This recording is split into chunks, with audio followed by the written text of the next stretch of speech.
Hey, everybody, and welcome to Boss Talks, episode 131.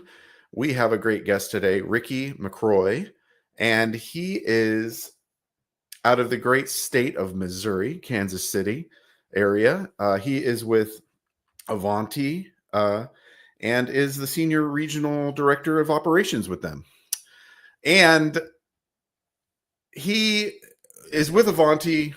Vanessa Grayson was on the show a few years ago and was the one that recommended that Ricky come on the show with me. So I'm super excited to have him because anybody that Vanessa recommends is definitely worth talking to. So we're going to have a great show today and learn about all things that are passion of Ricky. And so we'll get to that real soon. But before I do, I'm Evan Happel with Community Boss, and we have a great solution for you to manage your physical spaces with some prop tech or technology. We have solutions like Parking Boss, Amenity Boss. I don't even know where I work anymore. Amenity Boss and also Welcome Boss, which is a mapping solution. So if you have any needs around those things and managing physical space, let me know, and we can also help you generate some revenue. So let's get into that if you have any needs. But today it's about Ricky, so let's bring him to the show. Ricky, thanks for being here. Of course. Thanks for having me, Evan. Yeah. And it's McRoy. I'm pretty sure I just said McRoy. Right when I said I won't say McRoy because it's not McRoy, it's McRoy. That's correct. It's McRoy, capital R. I stress that every time I say my last name to somebody, I say MC capital ROY so that they understand it's McRoy. Emphasis. Yes. No, but thank you for being here. And I got to meet you last year at Apartmentalize at our boss brunch. So great to have you there. And are you planning to be there again this year in Vegas? Or no, I did not pull the straw to be there this year, so I won't be there in Vegas this year. So I'm gonna miss out on all the fun. I was trying to go so I can make sure that I make it to Melanin and Multifamily. So I was gonna try to go one night just to be there for that. But it looks like my schedule is not going to allow. So okay, got it. Well, I mean, just take a brief vacation, right? Just one day. Just one day of PTO, right? Yeah. I mean, sometimes that's all you can take of Vegas, but middle of the week, I guess that's a whole different environment. You probably just want one day middle of the week because most of their parties are, Vegas never sleeps. Isn't that the saying? Yeah. Vegas never sleeps. Sure. It's what happens in Vegas stays in Vegas. That's the that thing. too. That too. I think New York might be the city that doesn't sleep. That's it. Yeah. But yeah, what happens in Vegas stays in Vegas. Yeah. I always think, it's kind of like when it's company stuff, you think that this has got to be an HR nightmare for most people. I've seen a lot of those in my years of this industry. Like, are we really doing this? It's like it's already, people already have a good time, but it's like have a good time and then put it in Vegas. I mean, it's funny you say that too, because we're planning our annual company trip for my region. And so this year I was like, oh my God, it'll be so fun. We'll all go to the pool together. Let's get the invite out. And the minute we sent the invite out, the ladies were like, we are not coming in bikinis around other men employees. And I was like, I didn't even think about that. Like HR nightmare waiting to happen. So I was like, okay, let's regroup. We'll find something else. Yeah. No, it's true. Yeah. But it'll be good. It'll be good to be there. It'll be good to have everybody. Another boss brunch is happening. So if you're interested, reach out to me. We'll invite you. But yeah, let's jump into it with you though today. I have those few questions I always ask at the beginning, and then we'll roll right into everything, Ricky. So my first question is around parking, and I just like to ask, you're in operations and have been in the industry for almost 20 years, right? Over 20 years? Over 20 years, yeah. So you've heard a few things about parking, I got to imagine. So what is it when it comes to parking that comes to mind? Do you have any stories or like ways you've dealt with it that have been really good, or anything you want to say about it really? About parking? Yeah. Listen, we just have some horror stories about parking. I think Exactly. That's what we want to hear. Even when people park in garages, somehow people still tend to get in garages and break in and steal people's cars. And we've got to offer concessions to make these people happy. Like, it's just, parking is never exciting. So anytime a CM calls me and they want to talk about his parking situation, I'm like, listen, can we have a drink first? No, I hear you. I hear you. Yeah, So parking is always interesting.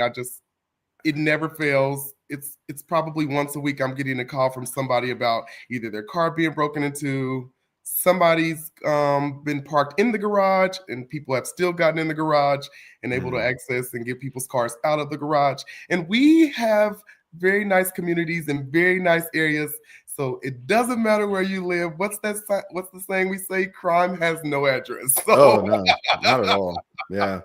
No, that's very true. I feel like, if anything, sometimes the nicer areas are the target. Yeah, I think so. Yep. It's like all you got to do is drive your car to that area and do crime. So. And Kansas City, here's the funny story. Kansas City is experiencing this thing called the Kia Boys. And so they only steal Kias that don't have a push start. Mm-hmm. Thankfully, so I bought a Kia and then found out about that because it's happening everywhere. It's not just where you are. And I was like, oh my gosh, did I just buy a car that's going to get stolen? Like, what did I just do? It's really scary too, because now people are pulling out you remember the clubs that you would lock their steering with? I've been seeing a lot of those on Kias now. And it's not funny, but it is funny because who would ever thought that those would make a return? Like, yep. Yeah. In fact, the city I live in was giving them away for people that have a Kia. See, that's really awesome. Awesome, but not awesome. Well, I wonder if we should start giving away the moving gifts. Oh, there you go. I don't know if that's sending the right message. Maybe have them in the back room and you find out it's a Kia and go, hey, you know what? I don't know if you've heard of this situation, but I'm going to give you this just because I care about you. Like, do you own a Kia?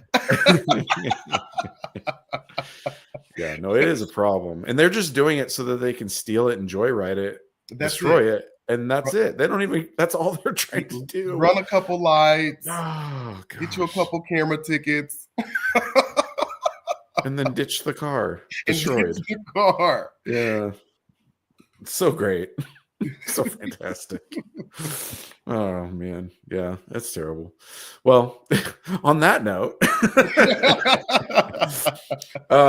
well, thanks for answering the question. The next question I have, though, maybe this is a little more up your alley. When it comes to music, what is your go-to music to get you going, get you motivated, get you in the right headspace? Ooh, that's gonna be a hard one for me because like I love music. Like music is like my number one go-to. And so we always start our morning off with a little inspirational music. We're gonna start with gospel every morning. So depends on like right now I listen to this song called We Win. And so I really love it. Some of the lyrics is like, we will fight, we will win. We speak victory to every trial within. And it says, we are overcomers by the blood of the Lamb, no longer defeated, we're winners now. So, I've experienced some like hard times this past year. And so, it's been really awesome to have that song to encourage me every morning. We listen to it so much that now my 10-year-old son is singing it. Okay. Well, it sounds like a good song for having a good mindset. So so it kind of starts the day. And then by midday, we're going to switch to some R&B, some party stuff. And then by the night, we're ready to turn up. So that's way different. All right. So the first song, who sings that one? Oh, you would ask me that, Evan. Well, so here's the deal. I'm putting it on a playlist. Okay, so I'm gonna tell you who sings it. Give me 2 seconds because it's on my Apple Music playlist. It is by Vince Bowman and The Sound of Victory. Okay. All right. They're gonna make it to the Boss Talks playlist. It's on YouTube. I'll share it with you after the show as well. But I'll add you to the playlist. That puts us over, I think, over 45 songs. So, and then maybe the midday or the party song. What's the second jam that you want you to want to add? know about my ratchet side? That's the you know about. You want to know when I'm out and I've had a couple double Tito's on the rocks, and now it's time to turn up. So I'm right now. It's probably let's go with "Bigger in Texas" by Megan Thee Stallion. I'm in love with that song. Okay, Bigger in Texas. All right. All right, here it comes. Well, it was funny. It was last week. My guest talked about Ludacris and was like very hesitant to admit that she liked Ludacris. And it was just funny. It was very How funny. could you not like Luda though? I know. Yeah. So, all right. Well, thank you for contributing to the playlist. Of course. And then finally, when it comes to your caffeinated beverage of choice, what is your go-to? I am a water drinker only. Okay. Never caffeine? No. Wow. You don't even dip into coffee ever? I don't drink coffee. Okay. I'm a water drinker during the day, and then at night, I am a double Tito's on the rocks with the lemon and lime kind of guy. Okay. All right. Well, I mean, a good amount of water hydrates the skin. Yes, it does. Keeps everything good. So that's all. Yeah, it's good. Listen, I'll be 42 next Tuesday, and people never believe that. So that water is doing its job. Good job. I'm 41, and they definitely believe it. So there you go. I won't agree with that, Evan. My three boys, they've been nice to me. They're like, you don't look 41. I was like, okay, thank you.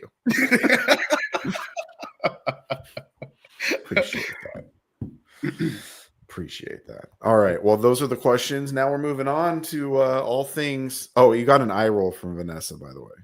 I'm not shocked. She's saying that she's telling the truth, though. I do only drink Fiji water. So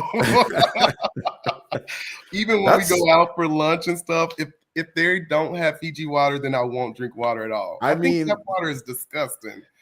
I hope you buy it in bulk because Fiji water is kind of expensive. Amazon delivers it to my door every 7 days, a new case. Okay. It's kind of bad over here, Evan.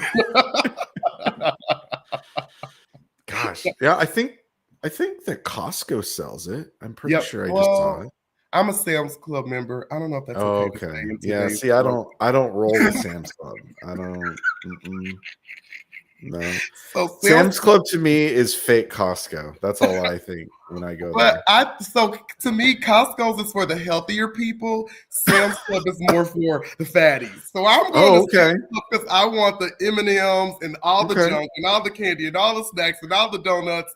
And when I go to Costco's, I'm like, this stuff is healthy. I don't want this. Well, that's funny. Yeah. Oh, and Ty Jackson's contributing her age. We're celebrating our ages here. We're all over 40, We're in the 40 club around here. 40 and young, 40 and young, yeah. That's right. I feel like we don't need to, the whole over the hill thing. When I turned 40, I didn't even do the whole I'm dying, like everything's death and despair. Like, I don't even know if that's Vanessa. a thing anymore. And then Vanessa tells my business that when we got to NAA last year, I was freaking out because I didn't have any water, and she ordered it to the hotel. So, well, good job, Vanessa. Way to be there for Ricky. I mean, yeah, she took care of me that weekend. A lot. Kind. She took care of me that weekend. That's awesome. Oh, and I guess Ty is a water lover too. She didn't say Fiji, but water indeed. So I wonder if she means Fiji. Tell me you love Fiji too, Ty. That's right.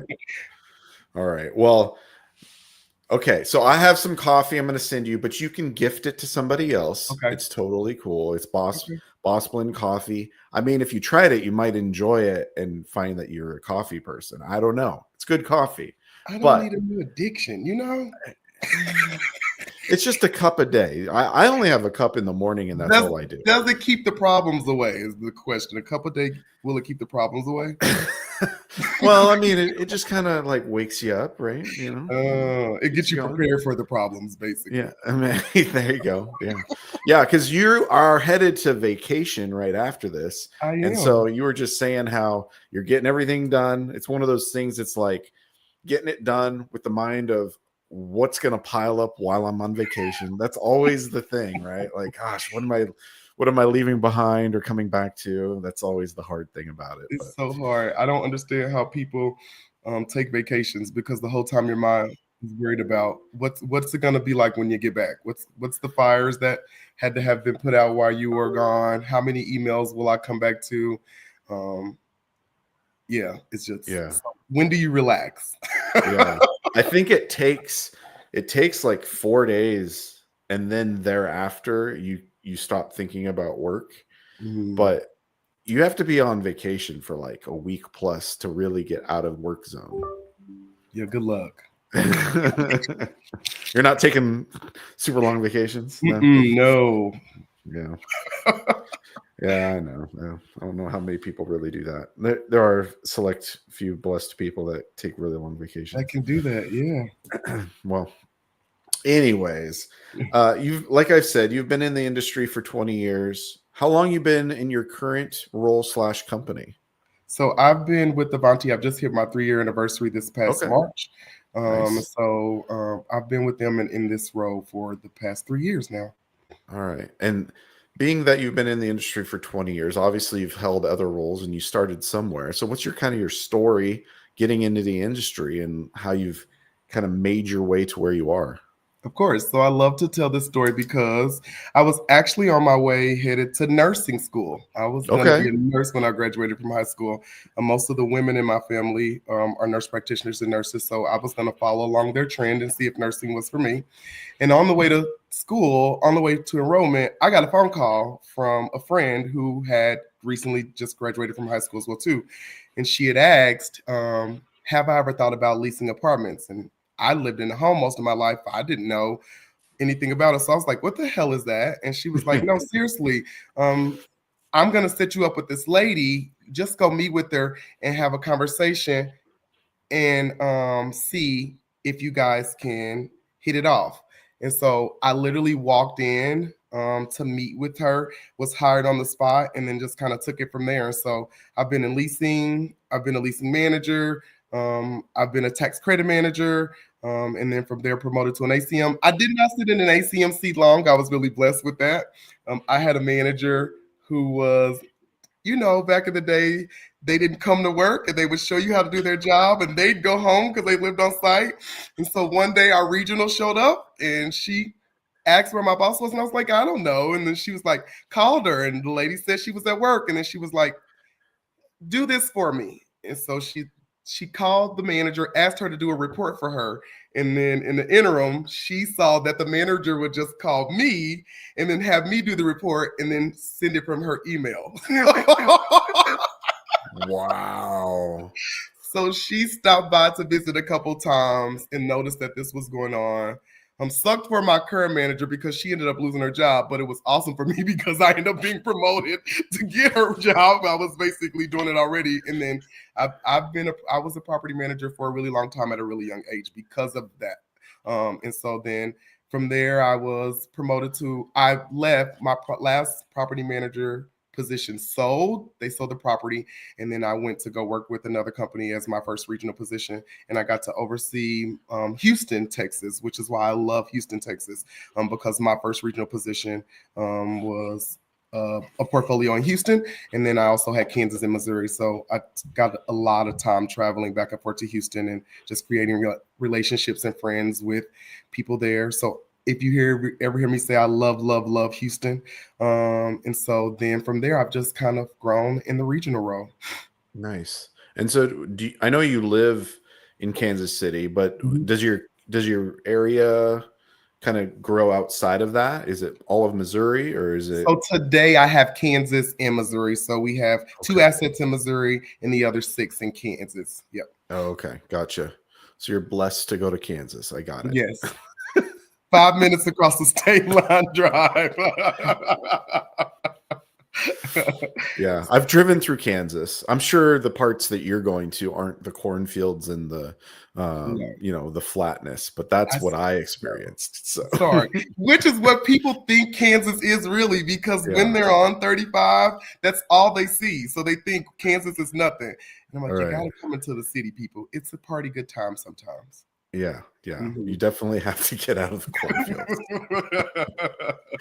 Yeah, that middle part of the country is flat. Let me tell you.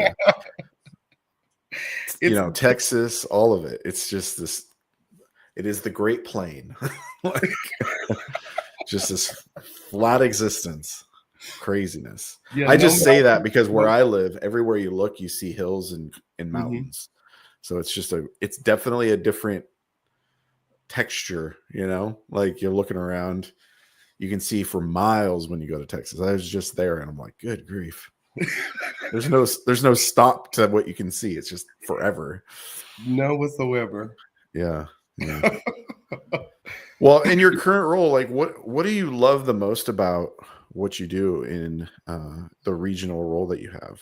I think my biggest reward in my role for me is my team members. And so being able to see my team members set goals for themselves, achieve those goals, and then really see them where they struggle overcome, being able to work together in their shortcomings, to be able to help them be more successful, and then just watching them really flourish. Last year was an awesome year for me because a lot of my team members were promoted from my region, and a lot of them went to the corporate. It sucked for me in my region because, of course, I had to hire all new. But a lot of the team members went to corporate, and so had a really strong manager who did a really good job at training his team, and majority of his team, not only did he get promoted, but majority of his team got promoted as well. So things like that is always rewarding as a regional, because you always want to make sure that you're giving your teams the best that you can, and then for Yeah. them to give their best as well too. That's the rewarding part for me. Yeah. No, that's awesome that you were able to see that. It means that you're preparing them for something more, uh, and not just hoarding people. You know? No, I don't get to hoard them as much as I would like, but I also want to, their growth is important to me. As I want to Yeah, continue to grow, I want to see them grow. So get out of here is what I that's say. right. Get the heck out of here. That's right. No, it's good. It's good because people they stay. Obviously, if you want to stay where you are, that is okay. Mhm. Like some people, that's what they want, and they move on and they hate their life because they didn't Because they they were weren't. not ready for that. Yes. Yeah, they're not ready or just not the right person, right? Like we're not all wired the same. So, you know, being a regional isn't everybody's jam. People say that all the time. They say, I see how stressed you are sometimes. I don't want your job. Yeah. Yeah. I mean, you got to find where you're rewarded, both financially and professionally, and Yeah. that you can feel like you're doing something good and getting something out of it for yourself. But chasing money or titles isn't everything. Oh, I You know, agree. Stop it. I've got a you got a furry. dog. Oh, your Yes. dog. Yeah. He was Yes. trying to get in the camera. So I was Is that Kinzo? that is Kenzo. Okay, nice. And that's a golden doodle. Yeah, Kenzo's the golden doodle. Come here, Kenzo. You want to say hi? Oh, say hi to the people. Hi there. Kenzo's like, yeah, it's playtime. That's what he thinks. What are you doing? Anytime he hears somebody else's voice, he thinks he's supposed to enter the room. And it's like, these phone calls are not for you. He's like, well, you just proved they are. talked about me. You got me over here. Yep. Yep. No, that's funny. But I know also you're very involved in your local association. You joined the board of directors. How long have you been on now? Oh, so I probably have been on the board of directors for, geez, like maybe like 7 years now. Wow. So I've been in my executive seat for 3, and then prior to that, maybe it's 6. So prior to my executive seat, I was on the board for 3 years, and then now in my executive seat it is an additional 3 years. And so Okay. you have to sit in each seat on the executive board, you sit in each seat for 2 years. So last year I spent as treasurer for 2 years for the local affiliate. Now I'm secretary for 2, and then I'll go vice president for 2, first vice president for 2, and then president. Oh, So goodness. I know, right? You have a lot of levels. We only have 3 or 4, I think. Yeah, no. You're busy around here for 2 years. I don't even know if we have those requirements for our No. executive board or not. I'm not Yeah. sure. And so I oversaw for the last 5 years or 4 years. I oversaw one of the biggest events that we have. We call it the Crystal Merit Awards. Ty came and emceed for us last year, so shout out to Ty. And Nice. so it's our annual Crystal Merit Awards, and so I co-chair. Well, I'm supposed to have a co-chair, but my co-chair always quit for some reason. So this past year was the first year that I actually had a co-chair, and so now I had to pass the baton on because it's a requirement that before you become president, you chair every committee before you reach presidency. So I am now. I transitioned out of the Crystal Merits to now education.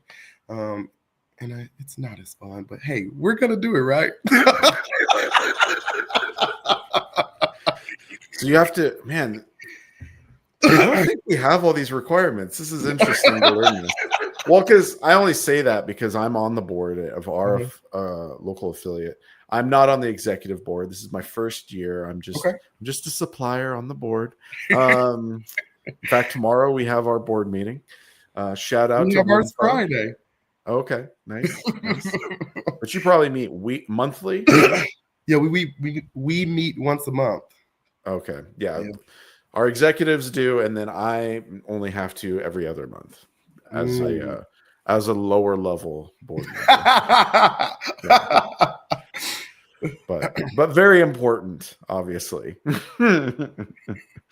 No, it's been a good time so far. This is my first year, just started in January, and so it's been a good experience. So I'd love to hear, because you've been on the board a while. You obviously are invested in the industry. Mm-hmm. You have goals to remain on there and eventually be president. What is it about your involvement within the association that you've seen both be personally beneficial, professionally beneficial, but also just from the standpoint of a benefit to the industry and you trying to give back? Of course. So for me, I think it is beneficial for networking. You never know what tomorrow brings for you and your career and the direction that you may go. So it definitely is a good way to network, to make sure that your name stands out there positively and not negatively, but that you're doing the things that you need to do to stay connected. Another reason why I think I'm so active on the board is because there are not very many faces that look like me. And so when I say that, I mean a Black male, on the trajectory of presidency for a local affiliate. When you log into a lot of these, you see the typical Caucasians that have really worked their way through, and they're the face of these affiliates. And so for me, it was, how do I work my way through this so that others that look like me become more involved, and then know that this is a path that they can also take as well. And so that was the importance, to have more people who look like me know that there's an involvement for you in this as well too. Yeah, I mean, there's a lot to be said for seeing somebody that looks like you in roles. Because I think, it's, for the longest time, there's certain things that people would gravitate towards from different groups, because that's what they saw people doing, and they Yep. just figured that's what we do, Yep. right? Like, Yep. and representation in other areas of society and economy and everything, business, it's really important to see less homogenous like it's good to have a variety and diversity, because it does help people see, oh, I have something else I can work towards or look to do for a living. Of course, I say that all the time about this industry a lot. Like once you become the corporate level, you see very minimal of yourself.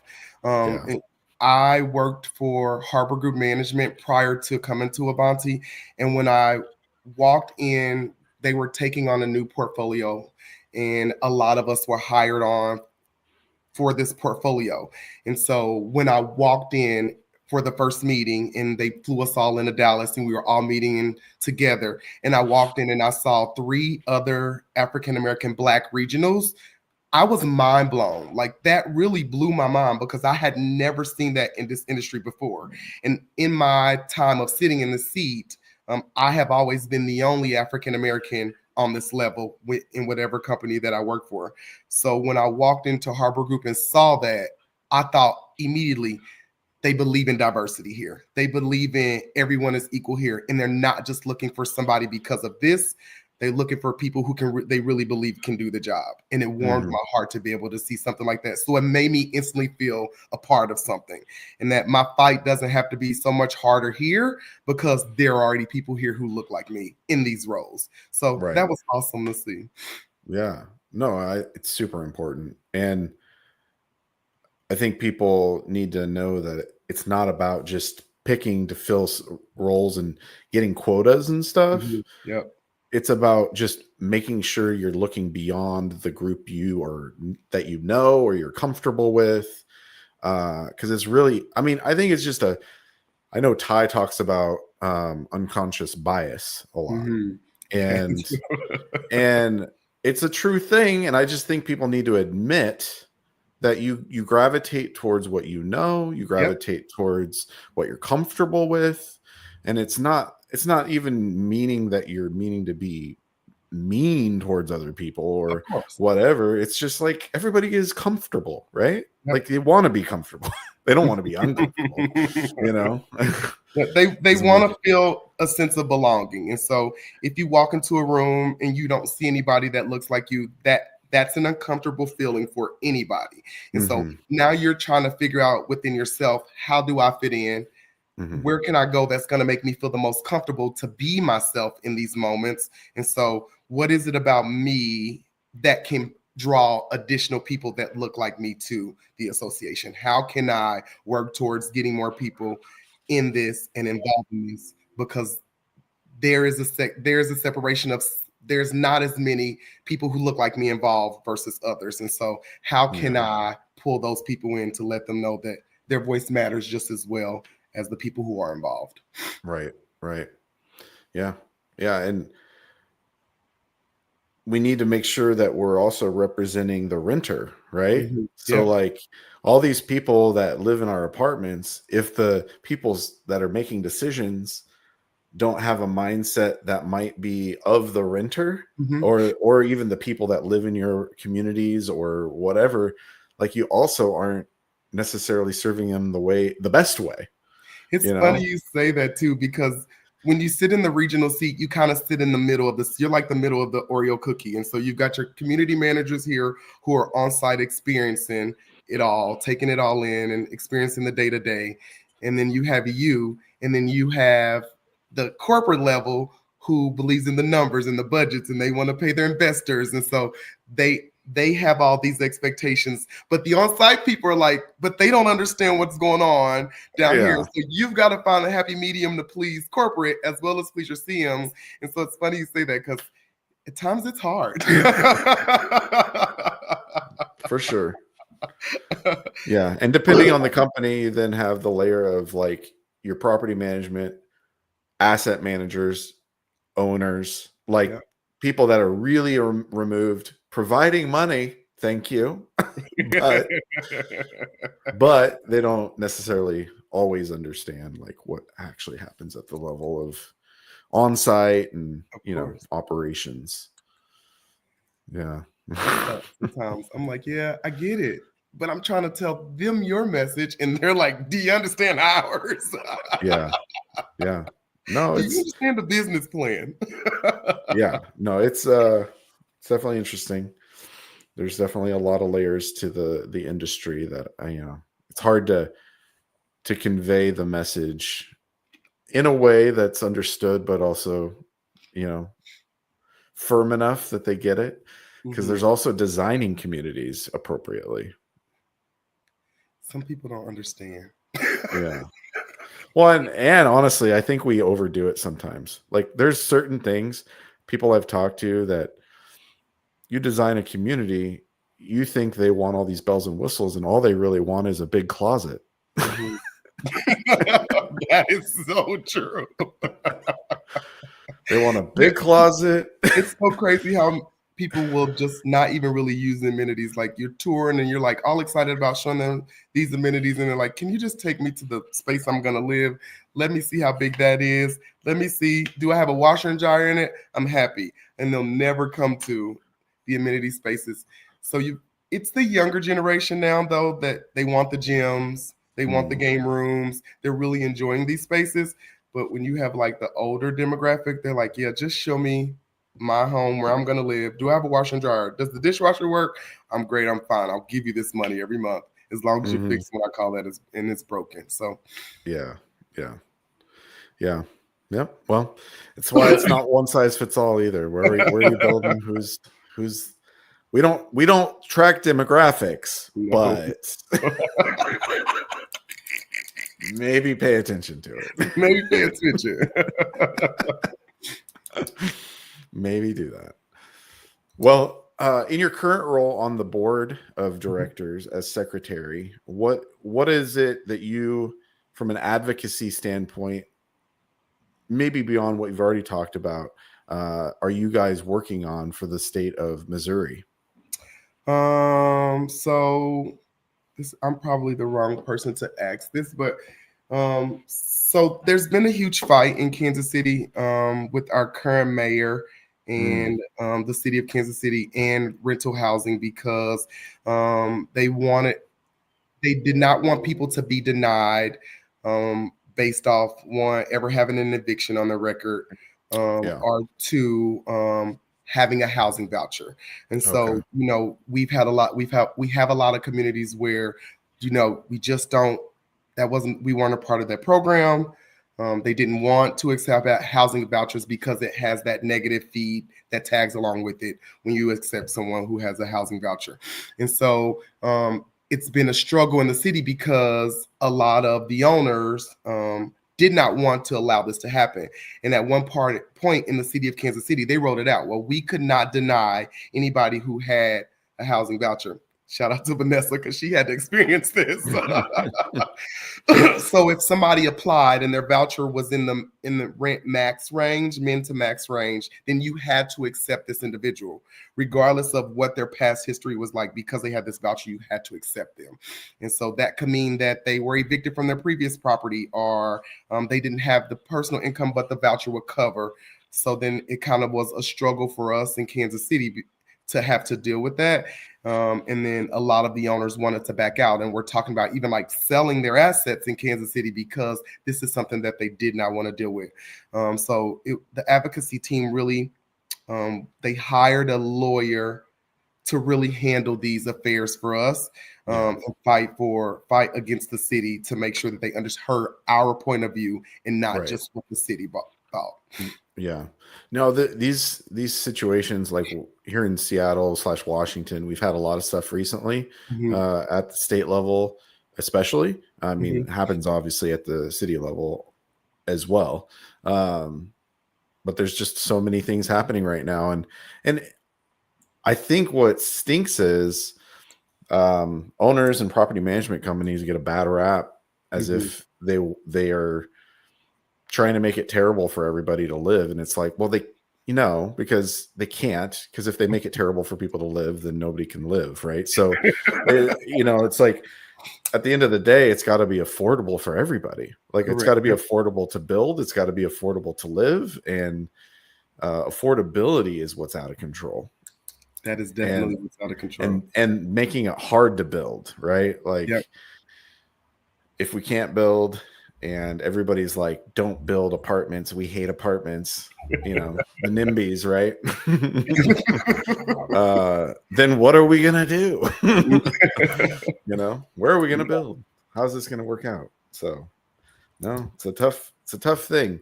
All of it. Because things are expensive for sure. Things are extremely expensive, and they're only going to get worse.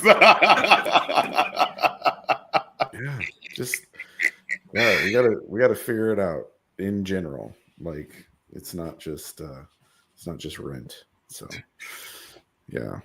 well, I do appreciate you kind of shedding light on that, because it is, has that been an interesting thing to be a part of in the role of secretary / just on the board, the governmental things, being exposed to that and maybe learning more about it? Because I know most of us don't know anything, and it's like it's been interesting, but from afar, because we actually have an advocacy committee that actually handles all of that. And so they just bring their notes back from like court hearings or meetings that they've had with the lawyers, or attending some of the city hall meetings. And then so they just bring their notes back. And then as a secretary, you have to jot down everything that they say.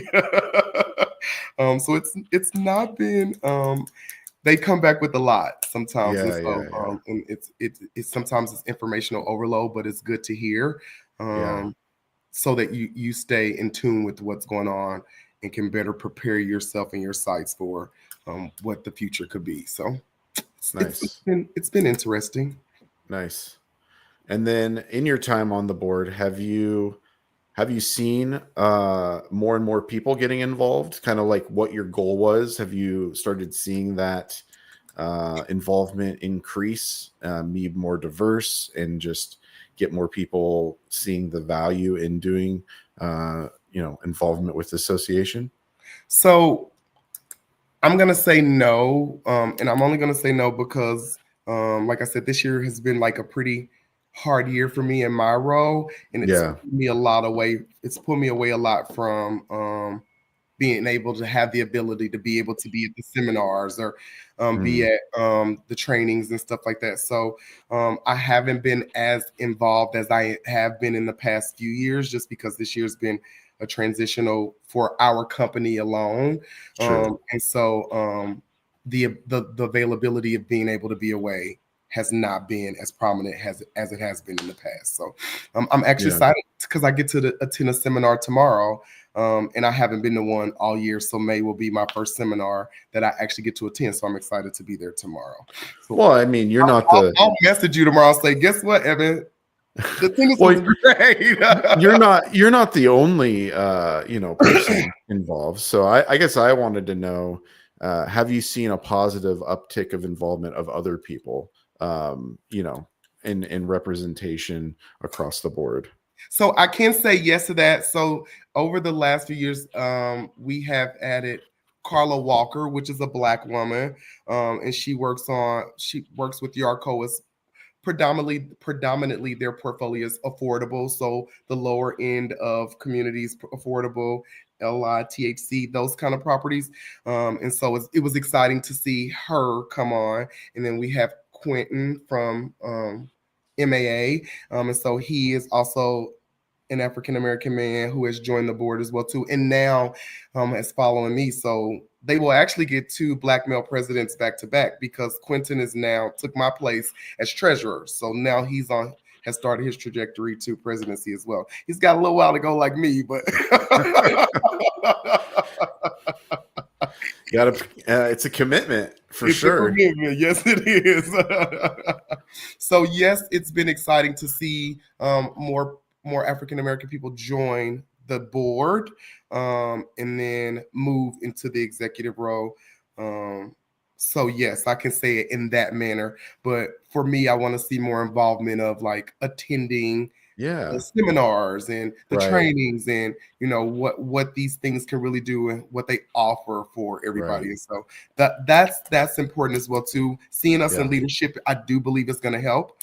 But then also getting them involved in the seminars and stuff. So Yeah. I think, I think that's a good starting point, because people will see the involvement you all have, mhm, and they'll go, oh, well, this is a place for me as well. And mhm. getting involved in, seminars and networking events and all the things you guys are doing, hopefully that will only improve and be Yeah, a better representation of the workforce and the people on site. no, I agree. But it's a challenge everywhere, getting the on-site people engaged in association things, because it is hard. Like, everybody's spread out, first of Yeah. all. It's like Mhm. going from your full day of work and then getting off at like 5 or 6 and then driving to something if it's like after hours. I mean, that's hard. That's Yes, hard. because when you get in that car, when you leave work, you typically just want to go home. Yeah. So Yeah. to get in that car and leaving with a work day to then head to another quote unquote what people seem to believe could be another work event. They Yeah. don't, a seminar of 3 hours, like how do we make these more exciting and engaging so that people are wanting to be involved. Yeah. And so that they don't feel like it's another work event, like this is Right. exciting to attend this seminar because this lady is pretty amazing and she's going to keep us engaged, and Yeah. or is this Personally enriching. yes, yep, Yeah. yep. Yep.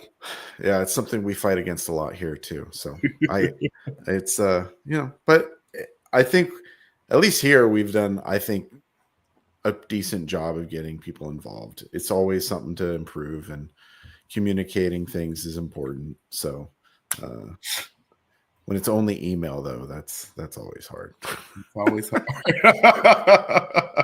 Like you said, when you come back from vacation into 1,000 emails, that's going to be quite a mountain to climb. I always take an extra day of PTO just so I can sit at home and answer emails before I even show back to work. Oh, So it's really not even a PTO day because I'm going to pop in and take the day to respond to emails. So oh man. Joy. That sounds amazing. Well, I do hope you enjoy your vacation though, and that you get to unplug where you can and spend time with your family. And I know that's you are headed on a trip with your family, I believe. yeah. My cousin is getting married in Vegas Okay. this weekend, and so she's one of my really close cousins. It's three of us, and they call us the Three Musketeers. And so one of the Musketeers is getting married this weekend in Vegas, and so majority of the family is going to enjoy. So we fly out tomorrow night, and we come back early Monday morning. So we're gonna have a drunken good time. Are you going solo, or are you taking your sons? No, I am not taking I do not take the boys on party trips. I take the boys if I know that there's going to be a babysitter somewhere around so that they don't interfere with my partying. Because when I'm on vacation, I want to let my hair down and have a good time. So I can't do that with the kids around. So Yeah, we have a kid trip, and then we have a bunch of adult trips. yeah. Hey, we gotta unplug and regroup, right? And so you have two boys, right? Yep. So I have two adopted, well, one adopted, and then the other one Okay. I just took in, and he's only been with me for since last September. So Oh, okay. almost a year. Oh wow. So almost Okay. a year now. He is a teenager. Oh, okay. I had to buy him a car because all that take me to work at 6 in the morning on my Saturdays when I'm supposed to sleep in, and all that stuff was not for me. I want my Saturdays to myself. So we quickly bought him a car so that he can commute himself, and then he's adjusting well. It definitely was a different atmosphere for him from where he came from, so different environment. So, but he's adjusting well, and so now it's okay, now what's next for you, buddy? Let's Yeah. go to college. Let's try to trade. Let's do something. And so, allow them the first year to kind of get settled in this new atmosphere. And then now, what's next for you? What do you want? What do you want for yourself? And how do we get you there? So, Yeah. So what's it been like being a dad in this industry?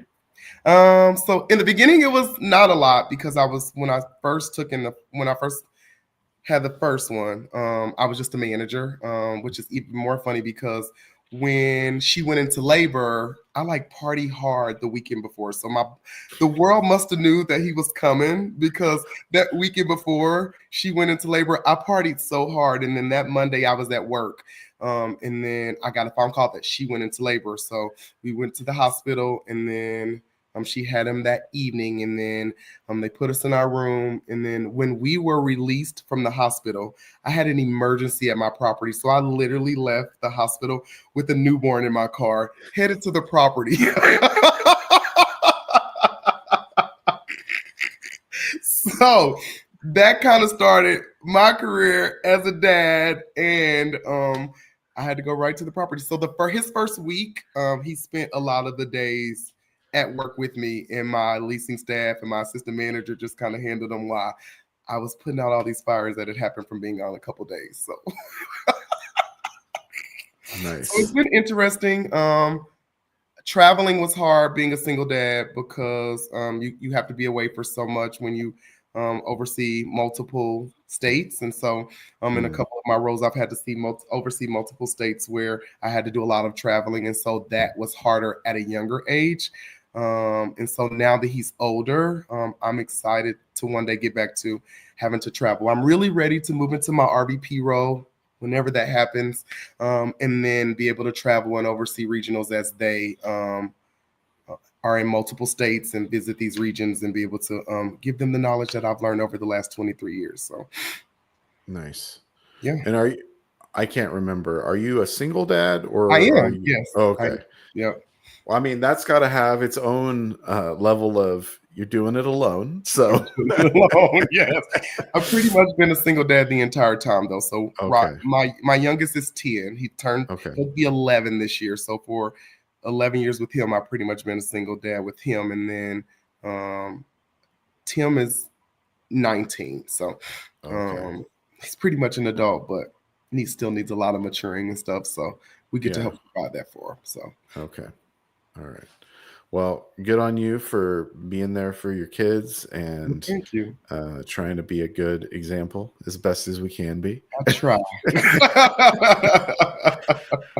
And I mean, you're showing them that you're working, that you're providing. Nobody's gonna give you anything. I say that Yeah. all day long. Nobody's gonna give you anything. And so I come from nothing. I come from my mom was a drug addict later on in life, and my dad was an alcoholic, and both my mom had a abusive boyfriend who was abusive to us.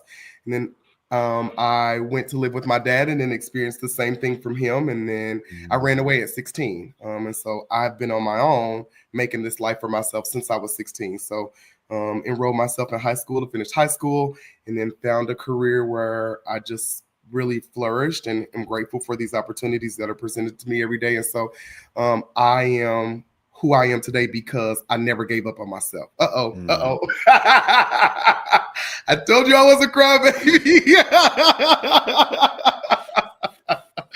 And so who I am today is what I definitely want to instill in them. Like, nobody's gonna give you anything, and you always have to work hard for yourself if you want it for yourself. And so we have to work 10 times as harder just because of who we are. And not only am I a Black man, but I'm a gay man. And so that's always a double sword against me as well too. And so they see two strikes before we even move to how great I am or how great I can be in my position or my role. And so I have to teach them that nobody can stop you, and that you will always be great. So yeah.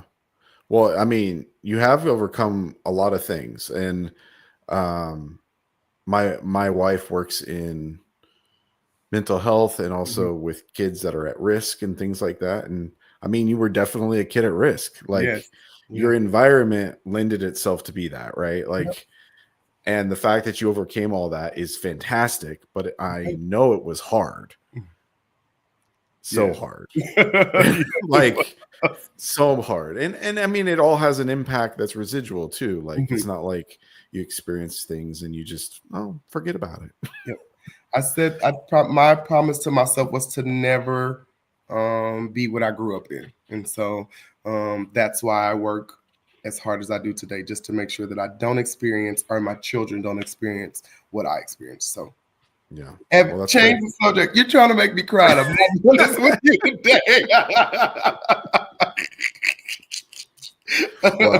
Well, this is real and this is important stuff. So course, it's good. Like you say, there is representation, but there's also stories to tell of our lives so that people can see that I'm not a product of what I was raised in. Even like I can get out of this, like it's not what I'm dependent on to do well or get out of my circumstances. Yeah. So.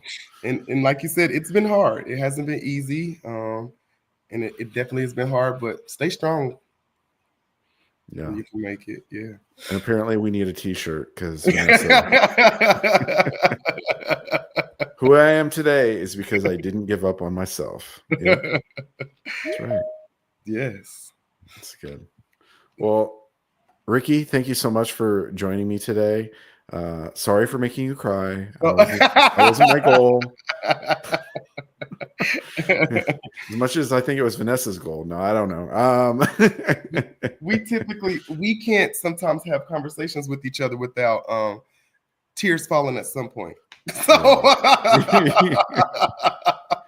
well, when you get real, it happens, right? Like, when we avoid real, maybe so, but but I think it's good to know like where people are really at and to know each other, and be supportive. So I thank you for sharing your story and being on with me today. Just like Ricky jumped on and was the boss of this week on Boss Talks, you too can. So if you have a story to tell and you want to share it with others, I'd love to host you and have you on the show. And I hope you'll take that step, because there's a lot of us that aren't in the limelight or in the spotlight, but we're doing good things and we deserve to share it with others. So make sure you take that opportunity. I'm offering it, so let's do it. And again, Ricky, thank you so much, and I appreciate you, and I hope you have a great vacation. It was my pleasure. Thanks for having me, Evan. All right.